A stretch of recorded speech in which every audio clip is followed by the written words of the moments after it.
Hello and welcome everybody to Startup Grind event number 3 in 2021 in the Startup Grind chapter Hamburg.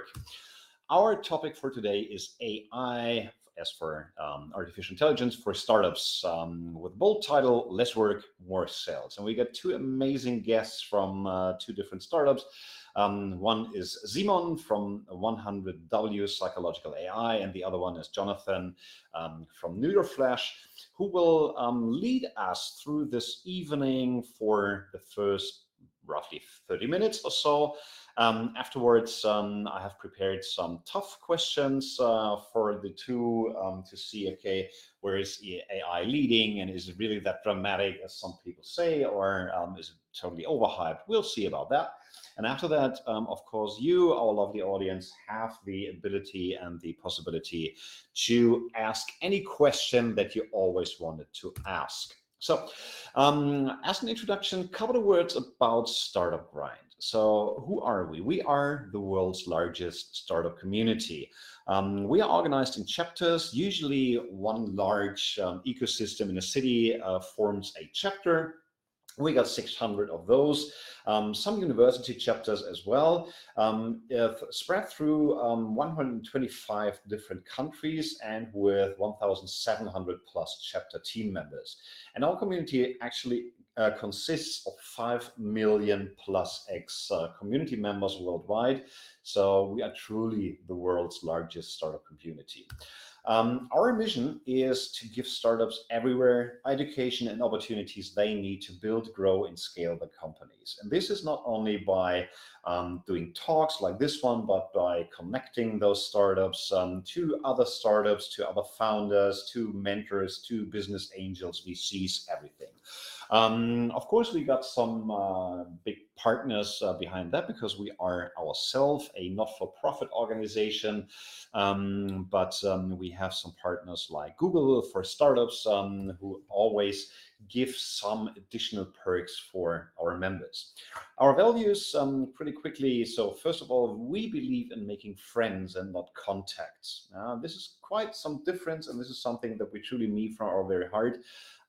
It's really about helping another on a human level and not just on a business level. Secondly, we believe in giving first and not taking. And thirdly, we believe in helping others before helping yourself. So really outgoing values. And this is one of the things where I joined Startup Grind when I heard that the chapter of Hamburg was closed for more than a year, 1.5 years already. So talking about me, just for those of you who don't know me yet, so I'm Dirk. I'm the chapter director for Startup Grind Hamburg since April. I was born in 1970, so yes, I'm a Gen Xer. I'm 50 years old, and I'm online since 1985. To put that into perspective, when I built my first modem, it had the amazing speed of roughly 300 bits per second. If you own a 5G cell phone today, you have a bandwidth of 20 billion bits per second. So from 300 to 200 billion, that's the development I have been on. I founded 4 different startups myself. 2 of them failed miserably, one quickly, one after 5 years. One was a successful exit to a German retail company, and one was an acqui-hire by a big German e-commerce company. Currently, I'm working as a senior innovation manager at Beiersdorf and also part of our venture lead team at Oscar and Paul Beiersdorf Venture Capital. Besides that, my hobby is actually helping startups and talking to startups. So I'm a mentor at the Next Commerce Accelerator in Hamburg, at Techstories, SAP.iO Foundry, and Alta State in the Nordics. So this is what we have planned for today. So right now we are in the welcome and intro to Startup Grind. After that, we will first have a quick introduction and presentation by Jonathan. After that, the second round goes to Simon, and at roughly 7:15, we're aiming to start the fireside chat with Simon and Jonathan, where I have prepared a couple of questions, but you're already welcome to have your own questions as well. Roughly 7:45, we will have then the open Q&A where everybody can ask anything, and head for an end of the official program at 8 p.m. Since this is still an online event, we're heading for our first offline event, hopefully either in September or latest October. We will not have a pub crawl afterwards, unfortunately, but we're aiming to do so when we will have the physical events finally again. So now let's get things started. Oh, by the way, these lovely illustrations you always see at our events are all drawn by my daughter, Mary Lou, my first and oldest daughter. She's 25 and is trying to become a professional artist right now. So if you want to see more of her, just ask me. So enough bragging from my side. And with this, I would love to hand over to Jonathan. Welcome to Startup Grind. The stage is yours. Very nice. And a beautiful gene bragging there, Dirk. Putting out there the work of your daughter. Very impressive. All right, let's do some tech bragging then, or explanation rather. I think you will be the judge of whether this actually works. So Neuroflash, that's a copy creation software for brand professionals and copywriters that writes and then predicts which message is right for you. Now, why should you listen to this? Well, newsletters, the subject lines can be written with this approach, and Migros Online, Swiss's biggest online retailer, as you can see here, got significantly more open rates and even revenue thanks to the computer-generated content. Same goes for social posts. T-System here, they were able to pit the agency human-created text against the then agency plus AI-created texts, and we got 84% higher engagement on Twitter and a bit less on Facebook and LinkedIn, but overall about 30% higher engagement. And lastly, Swisscom, just changing the text in the help field here for the search button, increased search inquiries by almost 30% as well. How do we do it? We create copy using an AI, but then we select it by its match with the topic that you want to express, with your brand values, and of course the emotions that resonate best, so that you get the right message that works for you. But why do we do it? Because I think good communication is not a privilege meant for the big and the few, but I think it's a need for the many. Behind this may be my personal belief that I think people are generally good. So if more people are able to do good things or let their voices be heard in a democracy or otherwise, I think the net effect will be very positive. It's a need to communicate well. And I can tell you one thing, this is a picture of my family, and this is me and my brother. So I'm a psychologist, and obviously I need to tell you about my mother. So the story is that I really didn't like my brother when he first came into the world. He was 2 years younger, he still is. And we were fighting, bickering. It was not too nice for my mother, who was doing her PhD in pedagogics at the time. So she did what any other PhD student would do. She went into the literature, looked at the best that science had to offer in order to solve this, in the end, communication conflict, because neither of us was really sure where we stood, what was our position in the family. And lo and behold, it worked. And I'm happy to say that, if you could tell, best friends, so we really act as brothers, and we are very close. When I finished my studies in neuropsychology, I saw the same bickering and fighting in marketing in the real world, because many brands communicate, they scream, and they fight, but it's not really clear what they're saying. It's not really clear what their position is, and thus many of them are not very successful. So I did the same as my mother did, and I looked at the literature, took the best that science had to offer, and created many different iterations of how to improve communication. And we have since done it for many big brands, including Beiersdorf, Nivea, but also Volkswagen, Adidas, etc. But let me tell you about the problems that we solved. The first problem is, what do people actually think? When I became the pianist, for example, of the family, my brother became the drummer, what do people feel and think about those things? First off, this problem is really big because the planet is really big. There are many different people, different cultures, And if you're in a room discussing what message is the best, do you use the words that you and your friends know, or the words that people outside know? People are very diverse, but it makes a huge difference what words you use to sell your CBD oil, your drink powder, any type of product. If you use the right words, having to do with nature and what is currently considered to be innovative and healthy, for example, you may have more success. But how do people know what is healthy? And they actually don't know themselves, right? How have we learned about coronavirus? How do we know about Trump or our future president or chancellor? We know those things through media. So this was my big learning, that actually what is in our heads, what people think, is actually already out there in mass media, in social media, ready basically for the taking. And there was a paper release that I read that showed indeed that if you look at all of these media sources and you just look at the texts and the context in which the word healthy, the word Nivea, or the word innovation, etc., is used, you can figure out how people think about those things. Well, I didn't do that. That did a machine, right? It read billions of words in order to figure out those relationships. And I would much rather show you what the result is. So for this exercise, please close your eyes and let me show you how well the machine can predict what you think. So close your eyes and don't open them. Thank you.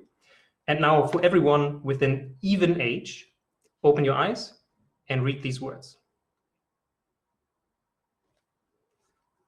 And close your eyes again. And now everyone with an uneven age, please open your eyes and read these words.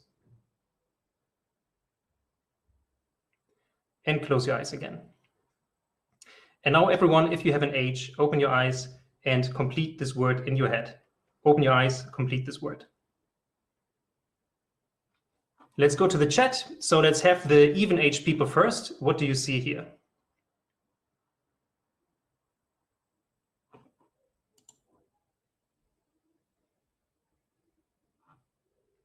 We have only 2 people with an even age.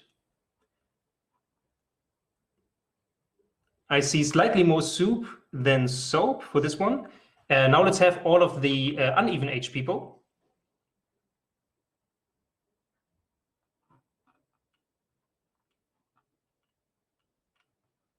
Pretty much exclusively seeing soap now. Good. So I showed the words on the left to the even age people, the ones on the right to the uneven age. And as you can see, it works about 80% of the time. No communication is perfect all of the time, but the association between the words on the left and the word soup is stronger than between the words on the right and the word soup. This was directly extracted. This is what we learned from mass media, social media, how often these words appear in context. And well, this is how our brain organizes things, right? Even in all our heads, there are connections, right? Doesn't really load, does it? This would show a brain full of words. It's not working.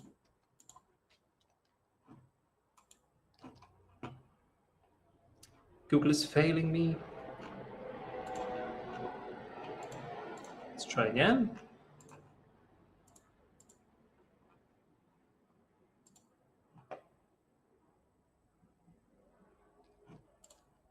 I think we're going to slip. Oh, I know what happens. I have this new Focus app that doesn't allow me to use YouTube anymore.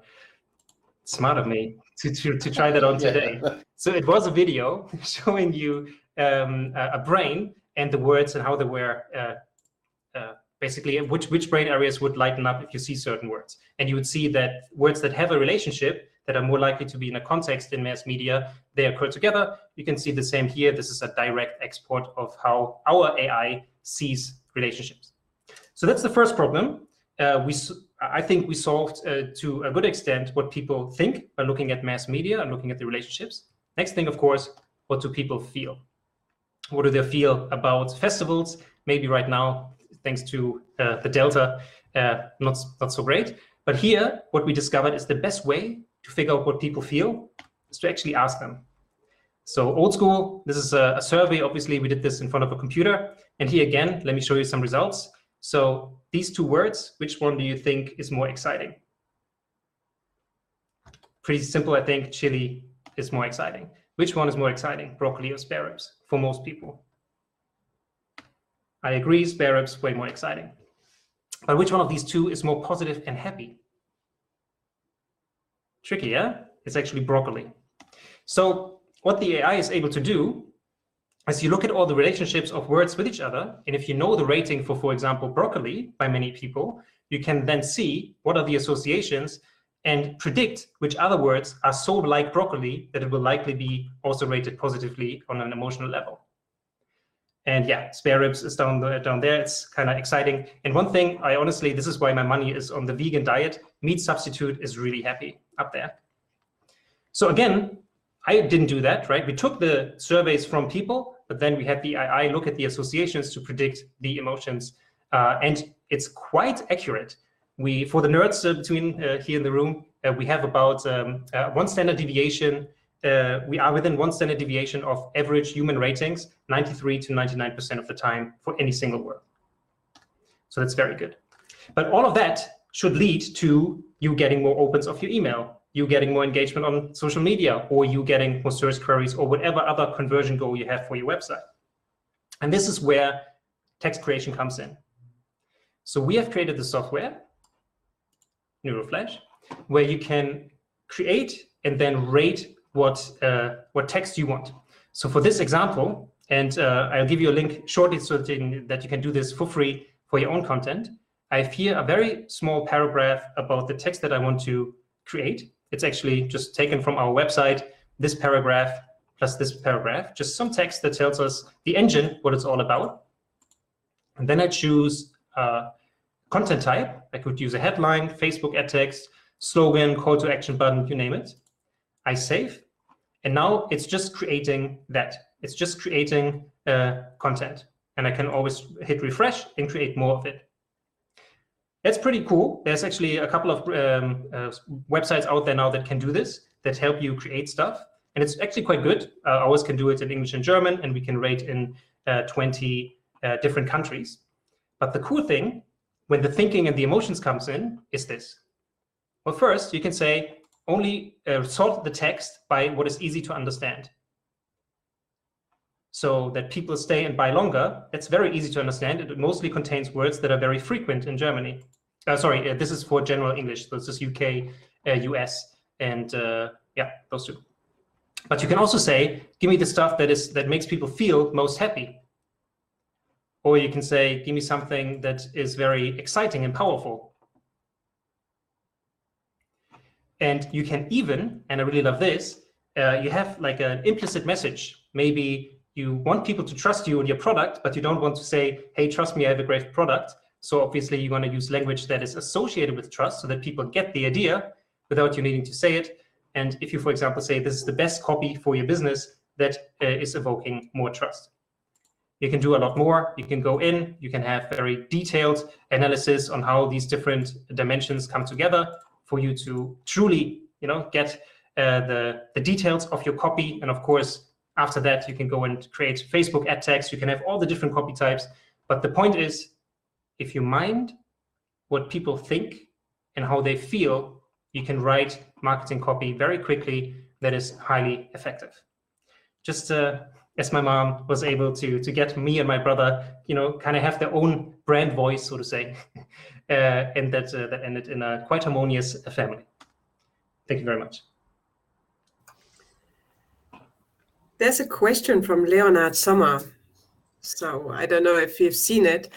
So how do you adapt to different cultural languages habits? Yeah.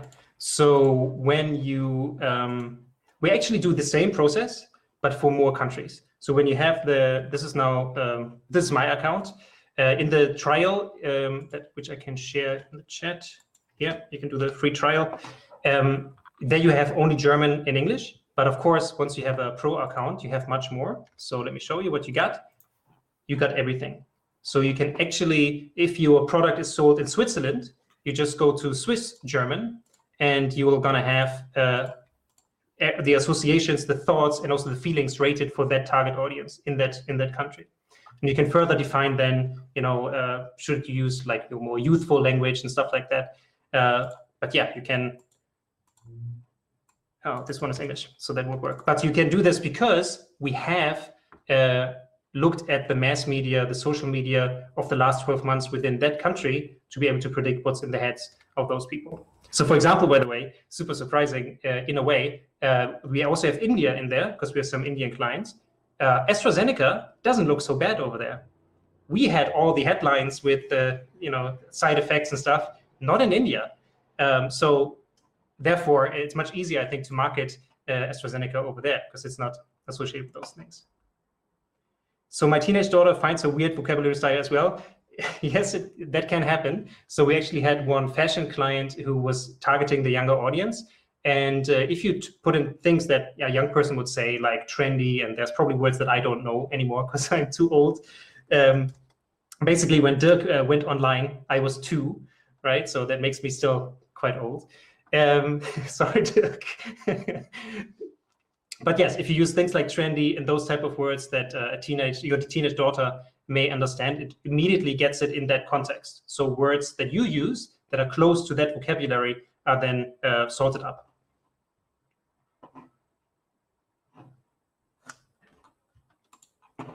And as I said, Amazing. We have. Thank you very much. Just one last thing before I hit my 15-minute mark. You can register now for your 7-day free trial, where you can do all the stuff that you just saw me do.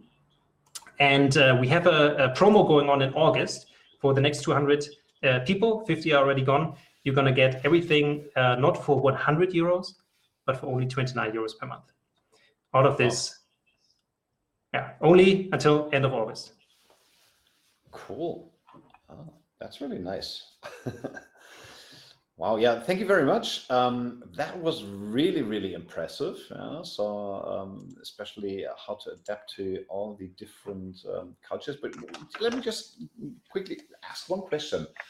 So when you look at the mass media and the social media, how do you ensure that you don't get any bias by looking at only certain parts of the media landscape? So I can imagine if you just look at Telegram messages, for example, you will have a totally different outcome than if you look at all the other social media channels. And even then, whom to look at? That's another question. How do you do that? Yeah. So we want to have an accurate estimation of what people think. And unfortunately, what you already alluded to, biases do exist, and they're actually quite evident.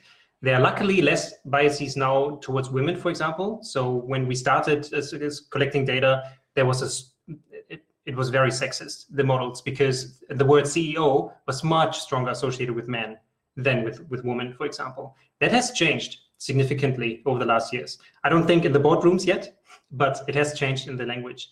But other things, especially having to do with xenophobia, so everything who's not white, basically, those things are still existent.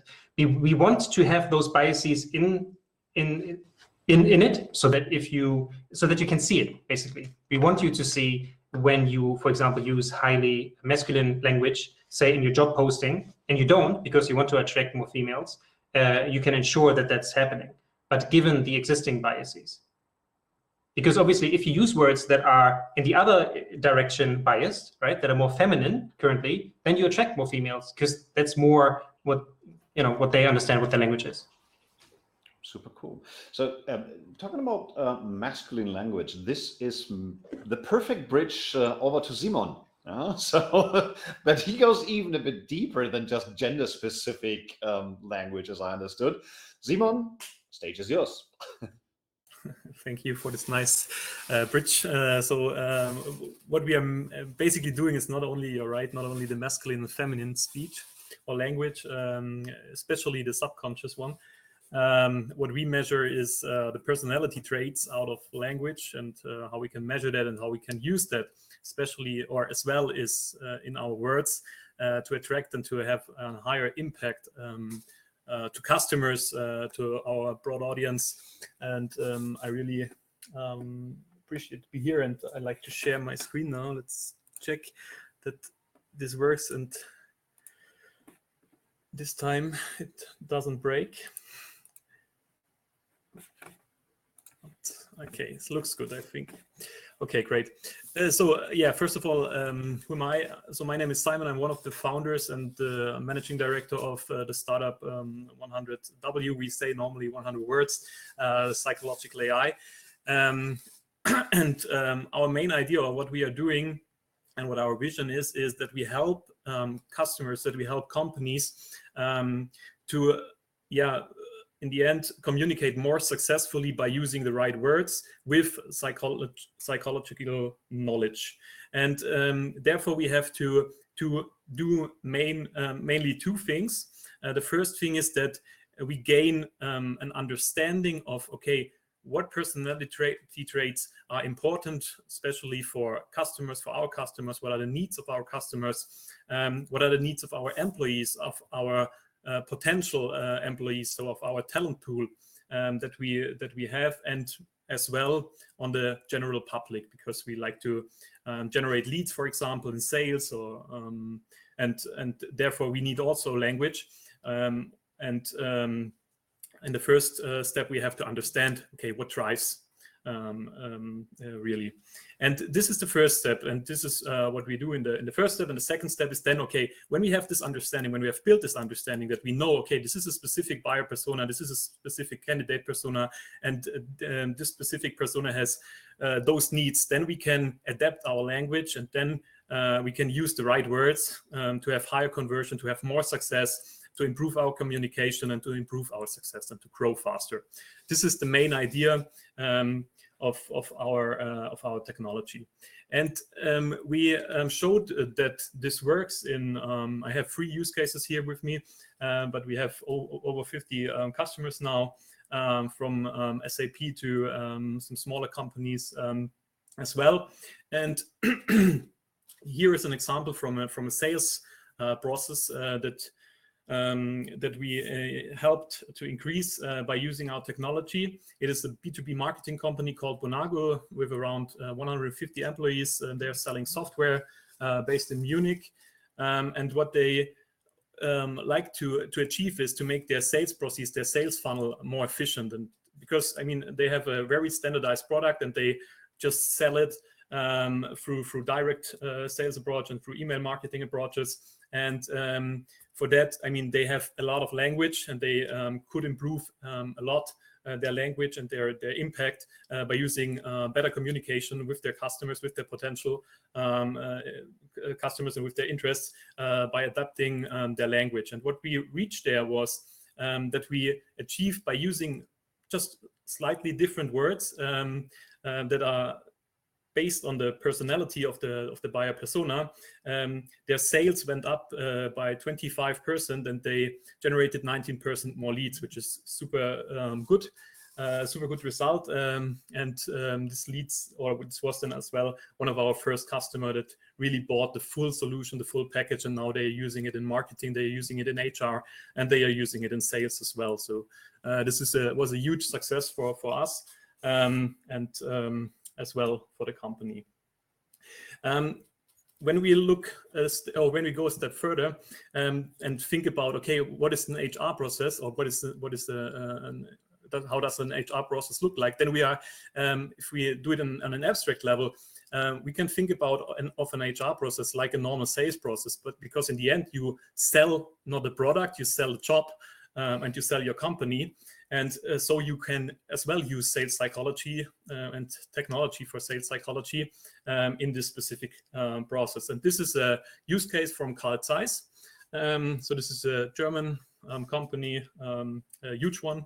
And they have had the idea to find better talents, to attract more people, especially not only men, because they are from a STEAM environment, and they like to have as well more female, to be more diverse. And this is as well what we are having in our technology. So we measure the subconscious bias between masculine and feminine speech, and we help, for example, the recruiters or the recruiting team to use a more diverse language and therefore attract more women for specific jobs. And what happened when they change their language in their job. For examples, the rate of female applicants rose by 22%, and the overall rate, and this is an interesting thing because we did a study then on that, the overall application rate increased as well. And then we find out that men are also attracted by a more female speech, which is which was super interesting for us. And then, okay, when we were thinking about it, okay, where does this come from? Okay, the target group was quite young. It was young professionals, and female language is also, or correlates also a lot with affiliation motive. And so for the need of affiliation. And this is also very strong represented in younger groups, and this was our explanation why this happened. So yeah, but it's also was a super result. And the last use case I have here with me is from a B2C use case. So from a huge online shop of Germany. It was Lidl, and what we did there, or what they did with our technology there, was the first step. Okay, we created buyer persona. We have to have, or we help them to understand, okay, what are the drivers of specific personas, what do they buy, and how can we improve then in the end the product descriptions based on the needs. And then they improved the product descriptions by using our technology, and then they did an A/B test. And what we measured there was that the products that were described with our technology based on the human needs, that the revenue that were generated, or that was generated with this language, went up by 7%. So also super good result for our technology, and now they are also one of our customers. Yeah. So now the question is, why is this so? And I mean, we learned a lot about words and how we process words. We look there a little bit from a different side on that.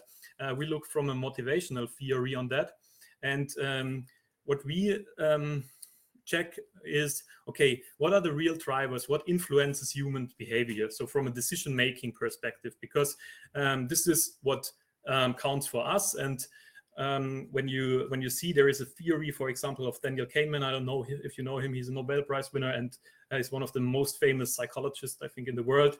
And he built this theory to say, okay, we have two different systems. One is a rational system and one is a more emotional system. And he says, for example, that 80.5% of our normal decision making is based on the emotional one. And when you have a deeper look on that emotional system, then you come into the motivational theories, because you need always something that drives you to make a decision. And there is one very also important theory from a psychologist called David McClelland. And what he says is that there are three main motives that people have. There are more, but you can build a pattern by only those three. And this is, for example, the affiliation motive, the motive for achievement, and the motive for power and control. So compare what is meant with that. So people with a high affiliation motive, they like to have good contacts, they like to have a good relationship with people, they strive for, they like to network with people as well. Then we have the achievement motive, which is highly related to, okay, I like to have success, I like to be in competition, I like to be better tomorrow than I am today. So this is what is important for those people. And then we have this power and control motive, which means, okay, there are people that are dominant, they like to influence people, they like to control people as well, and they have also a drive for status, for example. And when we understand that this is the real driver for the decision making in the end, then we can think of, okay, how can we use that in our communication circle? And so now I will show you our idea of how a good communication shall look like. And this starts always, when you have a communication, you should always start with, okay, I have to analyze the motive of my counterpart. When I have this understanding, okay, is this a person that has a high achievement motive? Then I can adapt my language and say, hey, you will be very successful with this and this and this and that. If it's a person with a high affiliation motive, then you could say, hey, with our technology, for example, you could build very trustful and long-term relationships with customers. And if you would have somebody who is more power and control motivated, then you would say, hey, if you use our technology, you have the power to lead the customer directly to a sale, because you know what drives him, so you can influence him, and this will lead to a direct success. And this is how the technology works. And this is not rocket science in the end, because sales coaches do train this, every sales rep, all the time. But what the problem is, the sales coach is only there, I don't know, maybe seven hours a month or so, and not 24/7. And this is why we said, okay, we need a technology for that.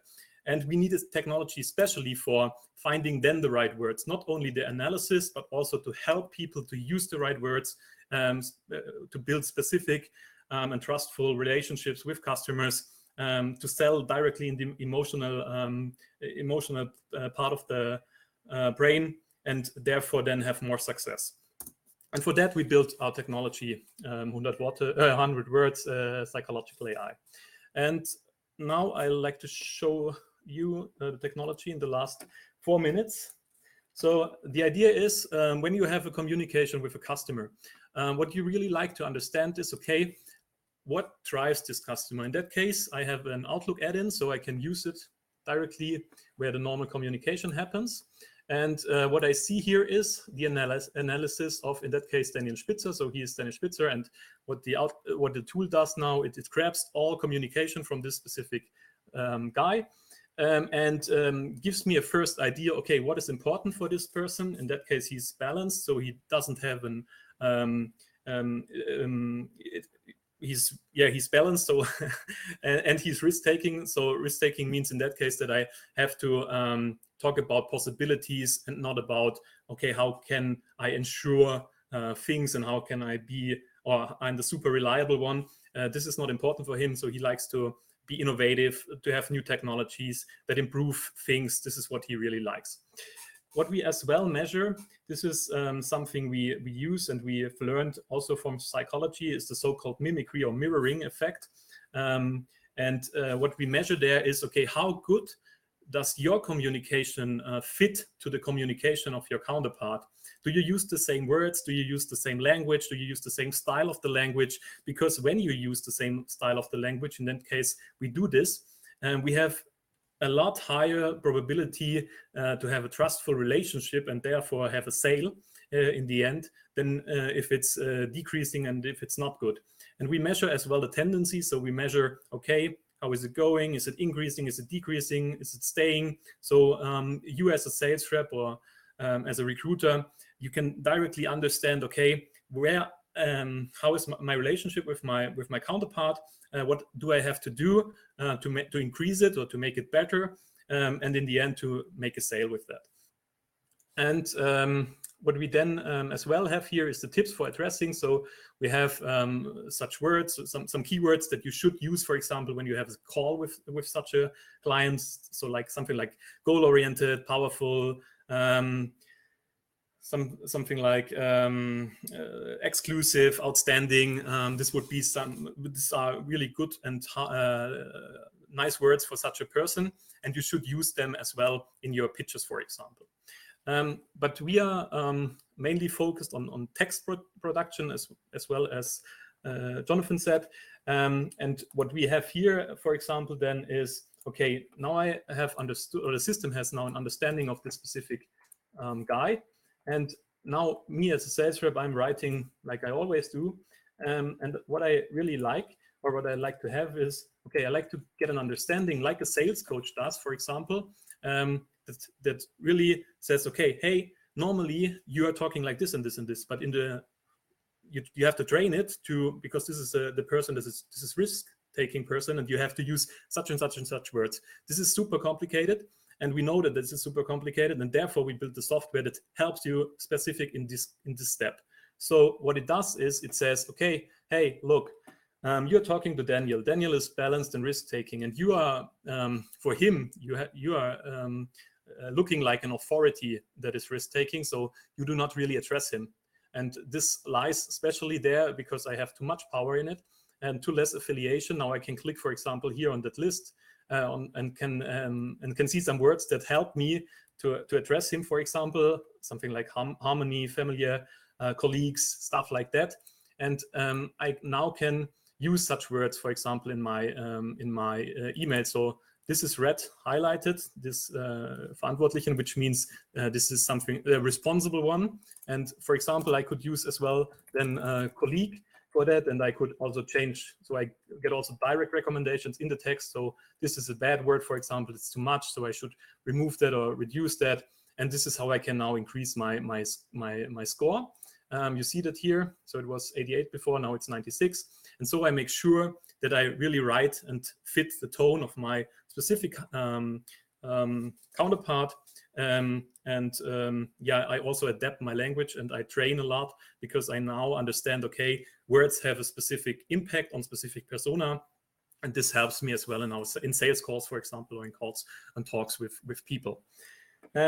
This is not all or not everything. I will show you some more thing, because when we have this data, what you can do then, and this is I think one of the main and best things on the technology now. Okay, on the one hand we have this direct approach, but this is good and really helpful for sales reps. But in the lead generation, you do not normally know a lot about your customers. So what we can do is we can grab all data and say, okay, we have a target group or buyer persona called decision makers, and now we like to analyze all data that we have in our database, for example, from managing directors or sales rep, sales head of sales, or I don't know, marketing.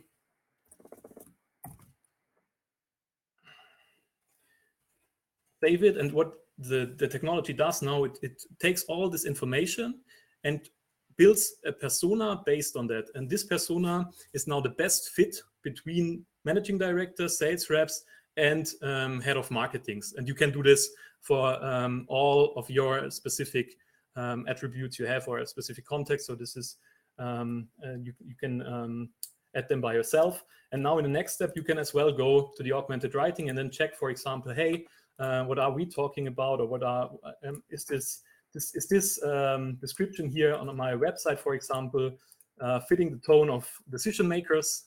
If yes, if no, we will see it. Okay, this is a bit bad because here are some German words in it. I have to reduce them or remove them as well. So sorry for that. Okay, but okay, you see you are at 78, especially because you're okay, you are talking to startups. Maybe this is why it looks like this, but you use a lot of those words that are related with achievement. So better, successful, growth, startup, perfectly optimized. And normally, if you would talk to decision makers, you would maybe reduce this a little bit, because it could, or they could have the feeling that it's that you use buzzwords. So you use a lot of achievement, and this is not normal. So this is not really good for them, and this feels also not good. Yeah, and this is how the technology works in the end. So now you can optimize your text by just clicking and go through it.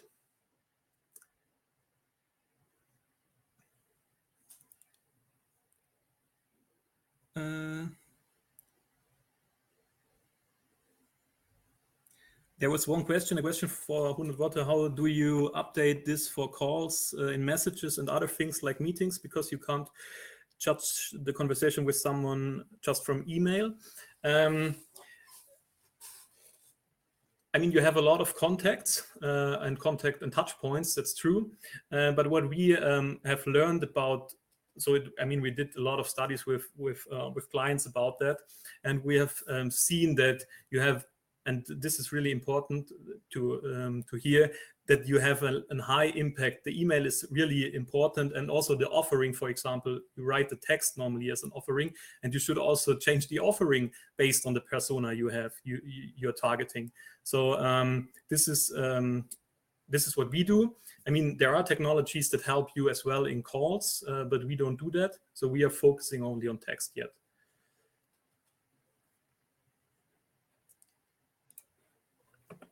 Thank you very much. That's really some absolutely stunning technology that goes to both of you. Yeah, so that's really super interesting how you do that.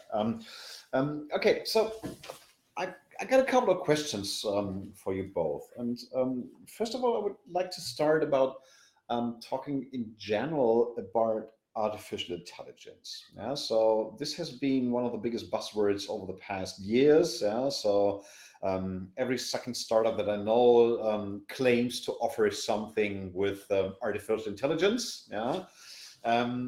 Well, I usually have my doubts, yeah, that this is really the truth, yeah. So, but when we look at the general development of artificial intelligence, there are a lot of people who are a bit afraid of that technology. And when I was in Austin and attending a speech from Elon Musk, he was saying that artificial intelligence is way more dangerous than nuclear weapons. Mark my words. So where does the fear come from, and what's your opinion on that? Jonathan, maybe you might start. Okay, yeah, nuclear war is not good. So the yeah, don't quote me on that. Maybe that's a minority opinion soon. But tricky. I think it always depends. So overall, I don't share his fear currently because I think it's always very narrow AI, and I think business-wise right now the what we need to do, Simon and me, is to, I think, convince people that what they have in their gut can not be replaced, but can be augmented, can be made more effective, more efficient using AI. And that's a hard enough challenge, I think, as it is. Yeah, if you give the launch codes to an AI to help encrypt it and stuff, I wouldn't be the first to say that's a great idea. But if you have, your AI to help you write sales emails with 100 words, or to create short marketing copy for other needs, website, etc., I think go for it. It will not. The words won't kill you. I'd say. Simon. Yeah, I think, I don't know where the fear comes from, especially in Germany. We fear everything which is new, so this is a basic trait of us. From when we see, I mean, you talked about the general AI, and I was on a talk last Monday from an AI professor, and he said, okay, the general AI, so that the AI has the same level than our human brain will be in 2062. So we have a lot of time till we are there. For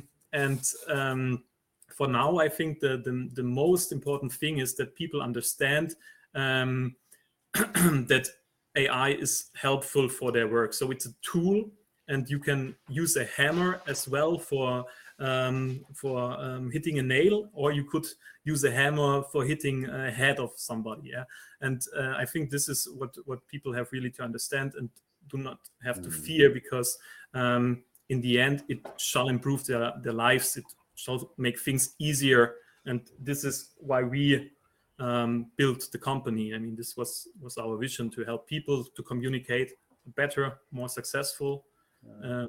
Yeah. But partly, at least partly, I think both of your companies pay into that fear that we are getting obsolete. So when I started my professional career, I learned the ancient art of copywriting. So copywriter was my very first job before I became a creative director. And that was pretty complex, because you had to combine know-how about the product, empathy for the customer, and creativity to come up with something really catchy and fresh. So will machines ever be able to do the same? And how do your clients react to that solution where they say, okay, what do I do then? So what to do when machines do everything? So maybe I can ask you back, because you don't seem afraid. Why aren't you? I'm not afraid yet. So I try to steer around that by getting new jobs frequently. So whenever one the job, AI will never catch you. Yeah, exactly. So being faster than the AI, that is my strategy around that. Yeah. So no, because but frankly, especially copywriting, for example. Yeah. So we know that maybe a human-written headline may be nicer, maybe more interesting. Yeah? So, but on the other hand, when we look at performance, and usually as of today, marketing is very much performance-driven. The machine is simply better. So, and this goes for a lot of jobs. It's not only copywriting. Yeah, so I think I haven't mentioned it yet, but I think it's indeed an ego problem, and I think the reason why you may be less afraid is because, and I'm just assuming here, is because you can see the benefit, and it's not directly influencing your job as well. But I think for some copywriters that we talk to, obviously, yeah, they do fear, and there are quite some reservations. And I think it always takes a moment where, one, you see that the AI is not that smart. Like, it does make mistakes. It makes sometimes really funny mistakes. And you're like, all right, that's funny. And I'm going to choose the other one because that's way better, or I'm going to actually improve on it. But I think the wonder really comes about when you see it not as an equal, but as almost like okay, we had one instance, right? We had a client, they're selling like kind of massage balls and stuff for your back pain and everything.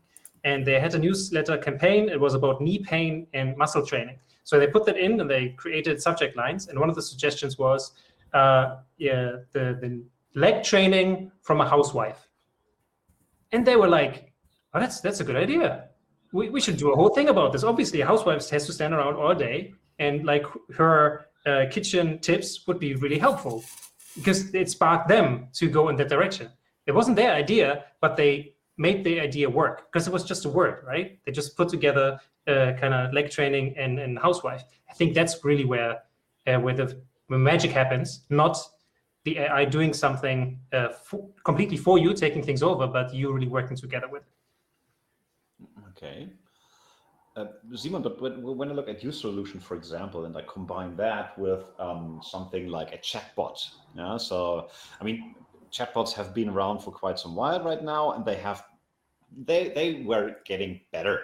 So, yeah, the first couple of hundreds were pretty much stupid. Yeah, all scripted and nothing really intelligent there. Yeah, but then there were some chatbots who had really a decent use of natural language understanding. So you could actually start really talking to them and talking with them. And now I combine a chatbot with your technology. Yeah. And then I talk to somebody who's running a big call center. Yeah. What's happening? I mean, we we are in the project right now where we do this. This not for call centers. It is for consulting people that like to go to the stock market. And what we analyzed in that case is, okay, is this person a risk-averse person or a risk-avoiding person? A risk-oriented person or risk-avoiding person? And based on that, the chatbot goes another direction. So on the one hand, it will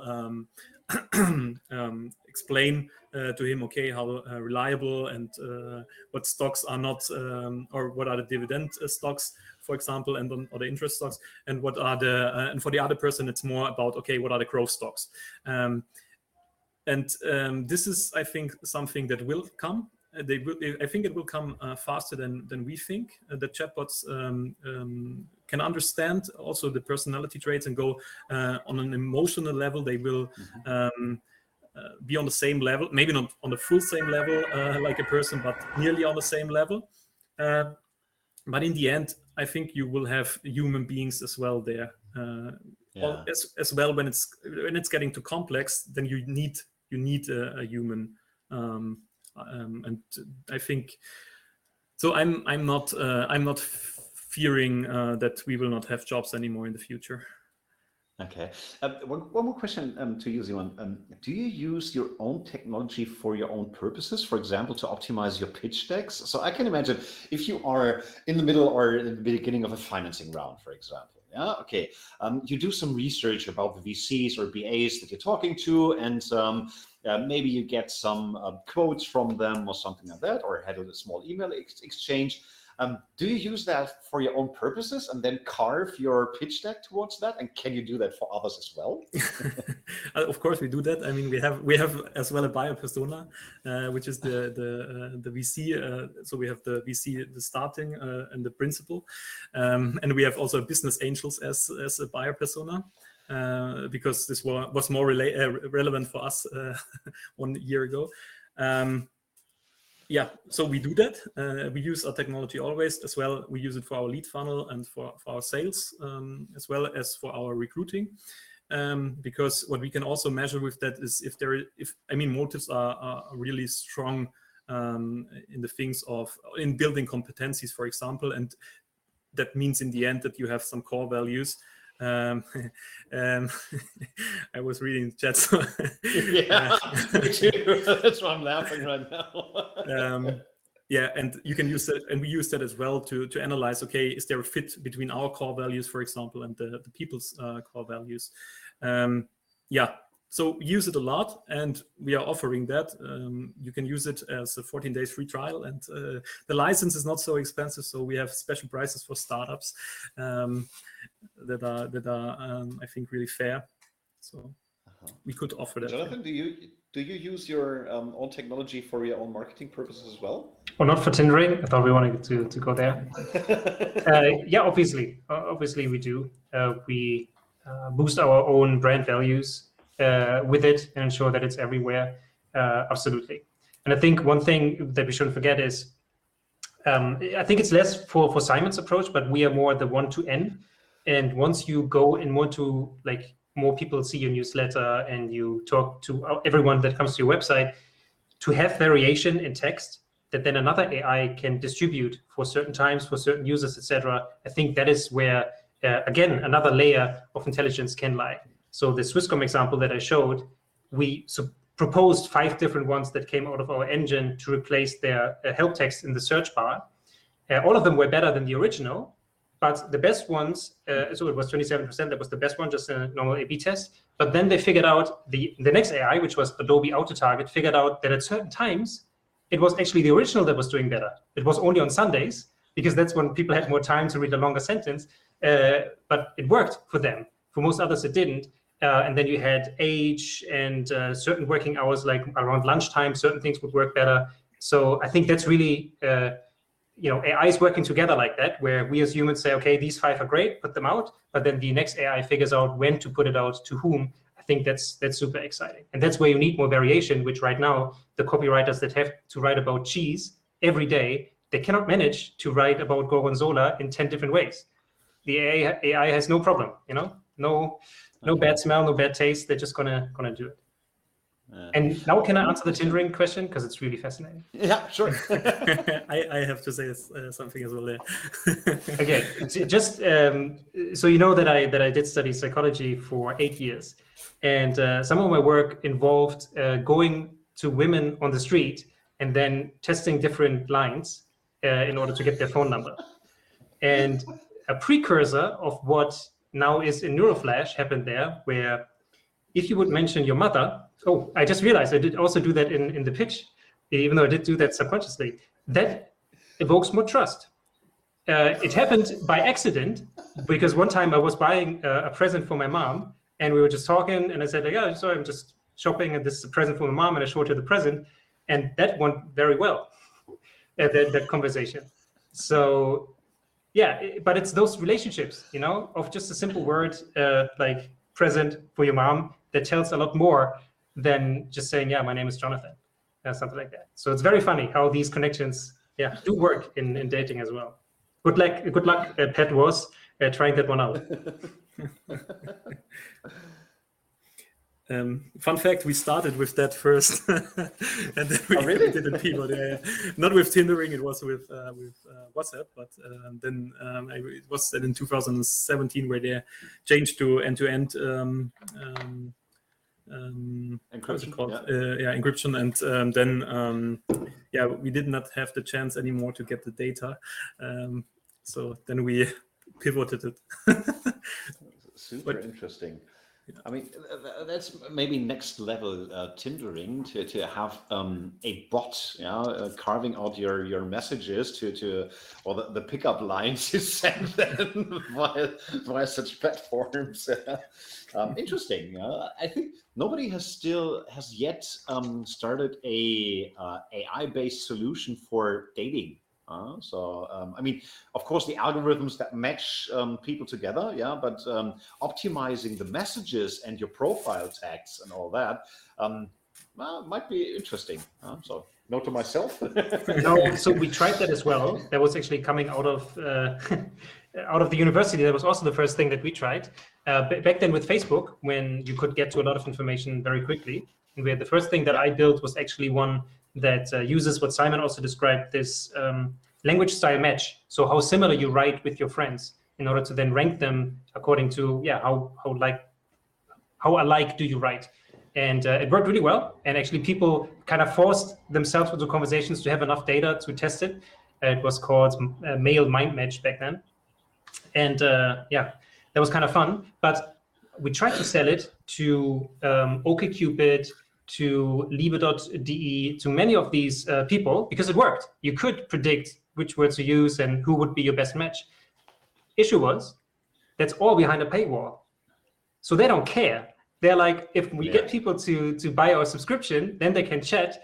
That's all we're interested in. We're not really interested in that they actually get good matches after that. So that was a dead end. Yeah. At least for the people that I spoke to, right? I cannot speak for the whole category, of course. Yeah. But another question. So when I remember back, it was in I think 2010 or something like that. We ran an experiment at Otto, the big e-commerce, or back then mail order company, where we tried to find out or to figure out with implicit measuring the personality traits of our newsletter recipients to see, because we heard that if you carve your emails to the personality of the recipient, you will have much higher success rates. But this didn't only include text or copy, but also the layout, the picture. So there was there were some people who had a specific personality that were more affiliated to pictures with round edges and more organic layouts, while others needed the bullet points and all the data points and stuff like that. So how far is that technology today, and how about optimizing these things, layouts and images and videos and stuff like that as well? Are you guys already working on that, or can you give some recommendations on that, or is this simply nonsense?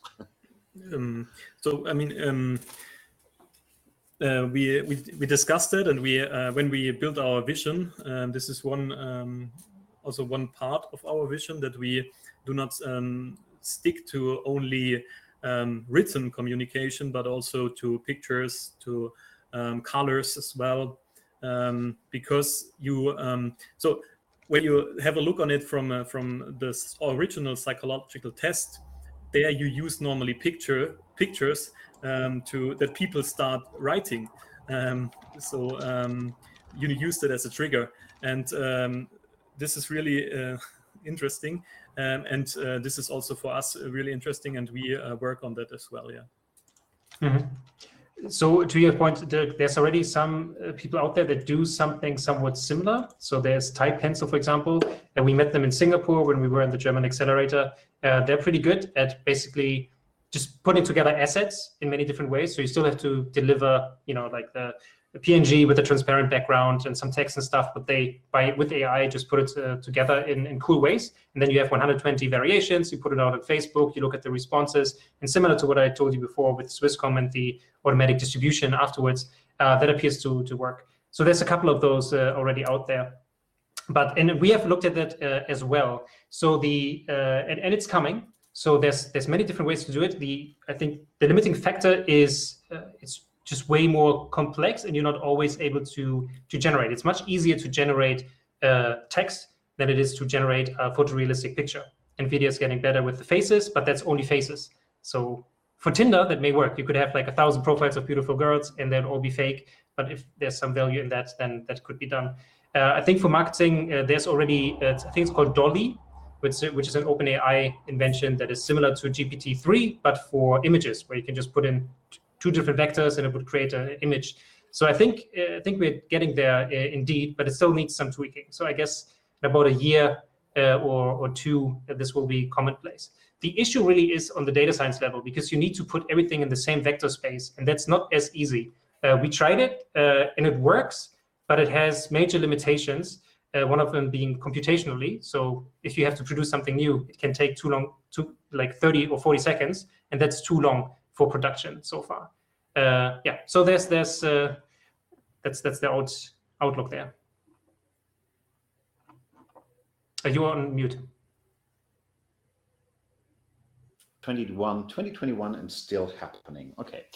So do you believe that the technology will once lead there? So when I just put together all the technologies that we already have, chatbots, deepfakes, avatars, Unreal Engine 5 with hyper-realistic rendering, psychological AI, AI-supported text optimization, when will I be able to build just a digital version of myself that can take over all the nasty and boring conversations I don't want to have myself? So just have some virtual Dirk there sitting and talking to, I don't know, everybody I don't want to talk to in person because I'm more looking at Netflix or something else. Is that coming, or is that way down the road? That's a good. I'm not able to answer this question, but for me, I think it's far away, I would say.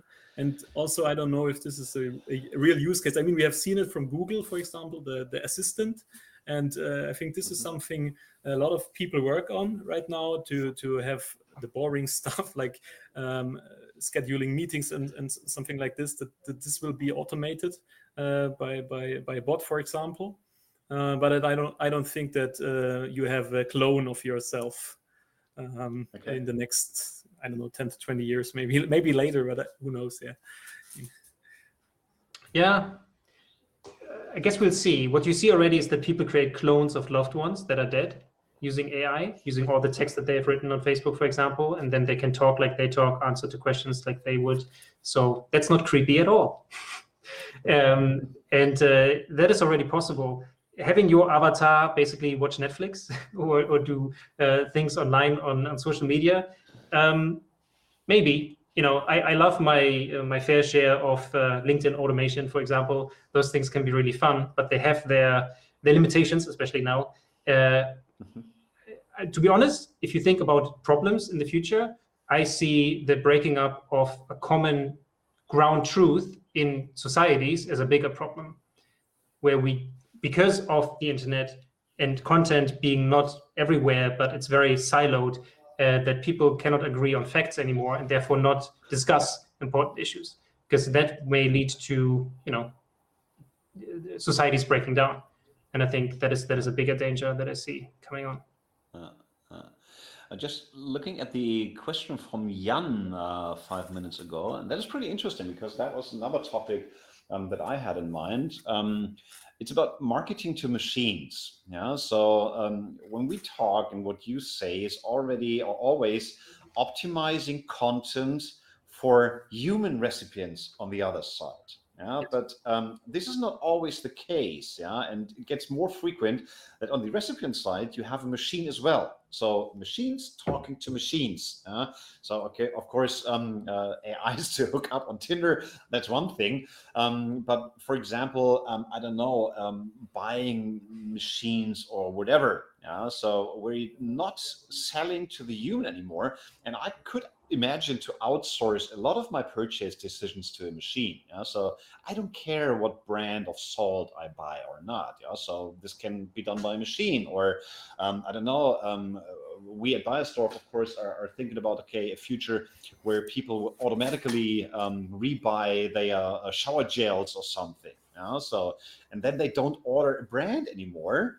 They just order a shower gel or let the machine order that. How is that going to happen?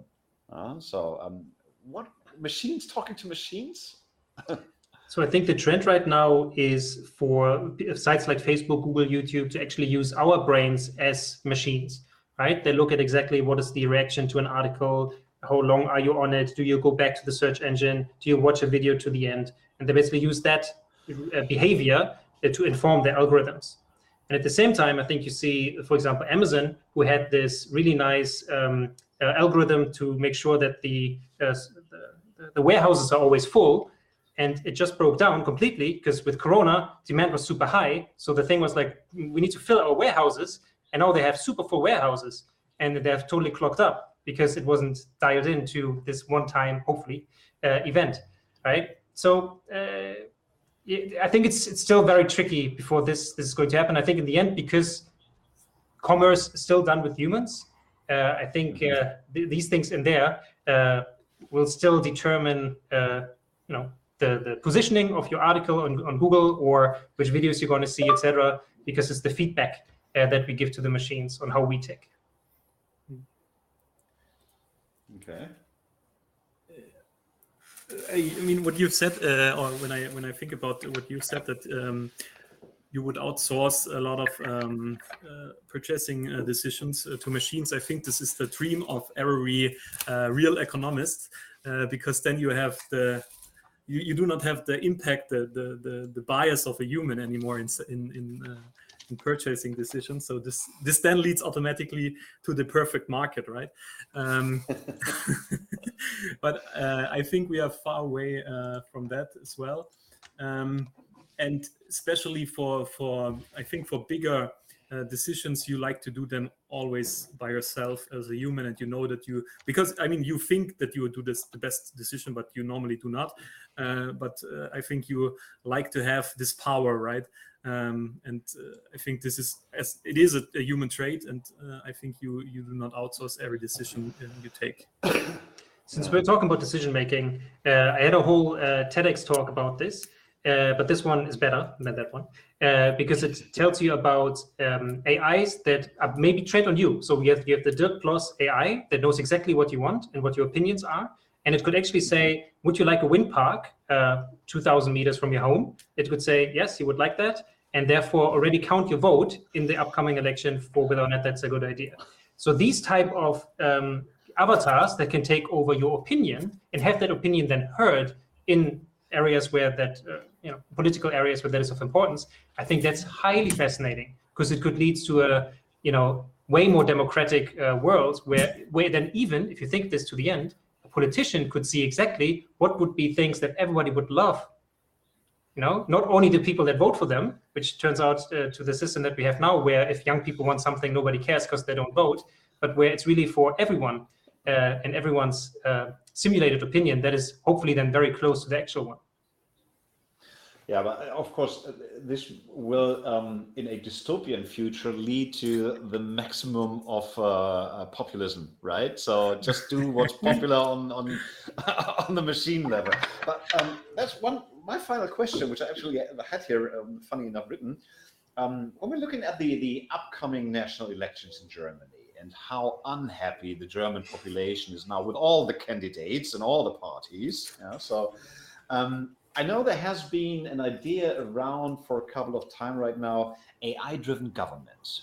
And this can be done from small, so just AI advisors to the government, to full-fledged, you have a machine as the new chancellor of Germany. So to what extent is that really a good idea? Should the machine only make suggestions or should it even take decisions?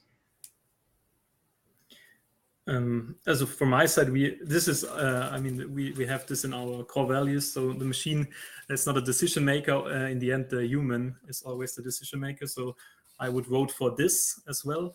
And I would vote first for a behavioral economics department in our government as a separate division, because we then maybe can influence the people and the people's decision making a little bit better than we do it right now. Yeah. Okay. Jonathan, you would? See, and I just posted a YouTube link to that. I can see certain areas where an AI would be extremely helpful. Complex systems where you know exactly what you want. For example, maximize equality in a text system, that could be one where an AI could be very helpful to run simulations and then say, okay, if you have this income, you should have this tax rate, etc., because that would lead to the most equal society. If that is your goal. But I think one issue why I don't like this overall is because the goal is difficult to define, and I think we're not very good at defining it. What do we actually want? Do we want this planet / global warming we should do something about? We're not very good at setting those type of goals and then doing something about it. So I personally would love to see it actually the other way around, where you have AI avatars for people, because overall, swarm intelligence, I think, your point about populism is fair. I think certain things, let's get rid of all the X, that can certainly happen. But when it comes to economics, what is fair, or what is good for the environment, conserve, or do I want a bigger park, or do I want another highway? I think there may be many decisions where the popular opinion, or let's say local popular opinion, because it very often just affects a certain area, would be better served if indeed all people's opinions would be represented somehow, be it with AI, rather than using the rather arcane and themselves problematic systems of voting as we have now. So I would rather have it with the populace than with the smart people on top, because usually it doesn't turn out that way. The smart people on top have friends that are also on top, and they are friends, and that has issues sometimes. Circles of influence, yeah. Yes. Exactly. Cool. Yeah, so that's it for my questions. I just looked at the clock and saw, oh, wow, it's already 10 to 8. So I don't know, giving the opportunity to the audience, are there any more questions to those two AI and communication experts that you have? Then just feel free to shoot by voice, by text. We will not analyze the text yet. So Jan's text is enough, I think.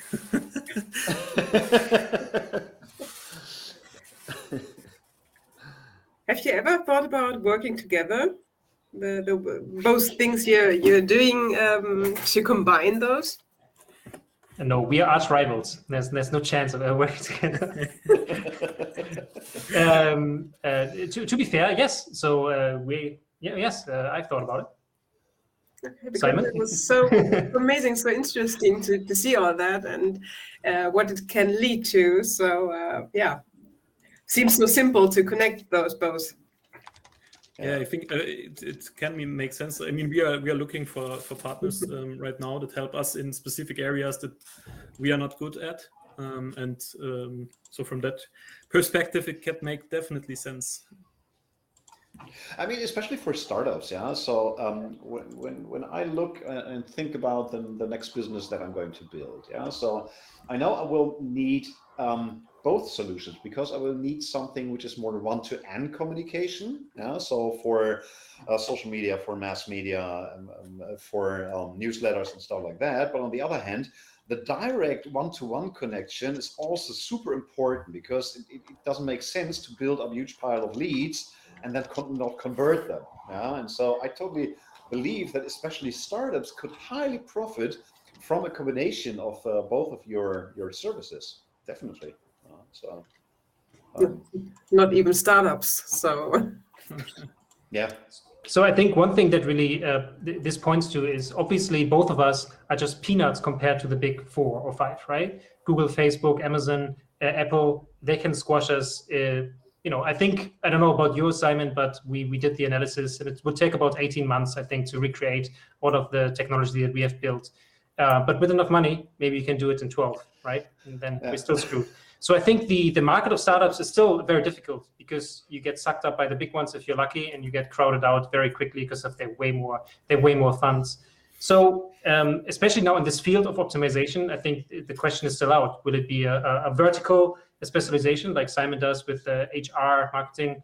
It's just one, but I think HR and sales is where you are focused, whereas we are more broad in terms of, you have all the different content types, so we are more horizontal. And I think those type of questions will determine who will win, with what strategy. But in the end, there are also limits, I think, to collaboration, because you have only so much time in the day. You need to, get the money in with clients, and corporations very often, at least from my experience, don't work the way it's intended because it's not 50-50 and stuff like that. So I think it's very tricky. And I would love for you, Dirk, if you know a good recipe for a startup collaboration that cannot fail. But I think it also has very big inherent risks for a small company. It has, yeah. So, but of course, one possibility always is to have some sort of cross-selling. So one does the sale and offers the other one. So, but after the sale, because first of all, you have to focus on your own needs. That's the pretty much obvious. So you're not doing the sales for somebody else, except for when you have already done your own sale. But there's another interesting question from Jan that I want to point out. The biggest obstacle when implementing or selling to corporates. So I think it's not depending only if it's a corporate or not. For us, it's the habit building.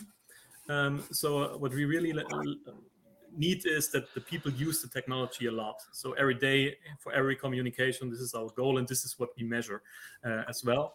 And if it's a habit, then we measure this as well. When people use it more often, then it's super easy to sell it in a long term and to build a long term contract. This is our main thing we are working right now on. And of course, with corporates, you normally have huge sales cycles. But what we do therefore is we start with pilots, so 3 to 6 months normally, and this is also in the price range that normally is not only the C-level can decide, but also some, so for example, only the sales head of sales or somebody can decide.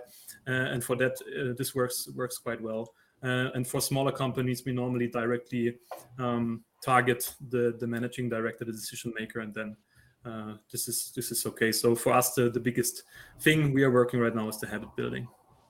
Mm-hmm. Yeah, for us, it's the sales cycle. That's the biggest obstacle. So it just takes 2 to 4 months for the bigger clients to sell something just because, we need to talk to this guy. She's on vacation. He is on vacation. And we need a signature from this person. And then if everything is wrapped up and you're like, cool, let's sign the contract. It's like, yeah, but the legal department has some questions about DSG VO. And you're like, that's another month. Thank you. And then once you're in, 90-day payment period is also fun. Yeah. I have just a question because on the technological side, do you need to do like extra heavy lifting in terms of implementing these use cases that, for example, that you usually don't expect? For example, when going into the collaboration with corporates, that their expectations are a little bit different, or like training on the data sets, etc. Could you explain a little bit about these dynamics? Okay, so for us, this is not so important because we have normally 3 very, very clear and concrete use cases, and we only sell them. And if they say, no, we don't like them, then we go to the next one. We are very clear right now with that. We started having pilots over and over, and then someday we faced, hey, we need a niche, and in that niche, we need to be really specific and really good. And this is how we do sales now and how we implement our solution. So it's quite clear. This is a approach, and this is the way we go, and these are the steps, and then we do that, and we do that without any other possibilities right now. And one question, just to answer this from Jan, the resistance of the other departments. So we have, when we talk to, for example, data security or so, in very early at the beginning, before signing the contract, this is really good. If it's after signing the contract, then this is really bad. This is what happened to us twice. So 2 times it was that we did not have the chance after talking to the data security, because it was after the signing. They thought, hey, they are doing something that we don't know and we don't like it, and then they blocked it. So when we talk normally before, then it's fine. Yeah, that problem we don't have, luckily, because we're completely standalone. No on-premise data transfer needed. What we actually run against sometimes is when we create these custom success predictors. So if a client has already sent out 100, 200 newsletters, and we are able to figure out the pattern of emotions and associations that leads to more opens in their target group, the client often has quite some trouble to get that CSV in the right format and to get it out of the system at all. And I'm really, I won't name names here, of course, but there are some with huge email lists that cannot get to the subject lines of the last 50 emails with all of the performance data, because in their very complex IT system, that's not possible. And that is so much value that is being wasted there.